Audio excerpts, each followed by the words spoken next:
Hello साथीहरू, मेरो बेलुकाको मिनी ब्लगमा हजुरलाई स्वागत छ। मलाई चाहिँ एकदम अल्छी लाग्न थाल्यो है साथीहरू। कोही लाइक पनि आउँदैन, भ्युज पनि आउँदैन, बनाएको बनाइहालेको हालै गर्दा पनि आउँदैन। साथीहरू सपोर्ट गरिदिनु पऱ्यो क्या सबैजनाले। यति धेरै मिहिनेत गरिरहेको छु मैले, हजुरहरूले नि यस्तो थोरै सपोर्ट गरिदिए त हुन्छ नि साथीहरू। मैले चाहिँ यता दाल बसाले बेलुकाको खाना। लु यो के हो, के को तरकारी हो साथीहरू कमेन्ट गर्नु है। हजुरहरूलाई कसलाई थाहा छ।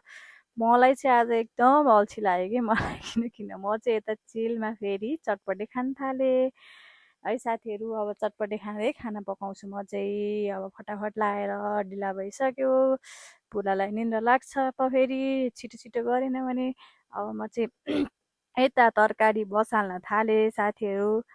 आज चाहिँ खोइ के भयो भयो मलाई नै थाहा छैन। भ्युज नआएर म टेन्सनमा परेँ है। लु साथीहरू कसरी हुन्छ, मेरोमा भ्युज ल्याइदिनु पर्यो, सबैले हेरिदिनु पर्यो, सपोर्ट गरिदिनु पर्यो।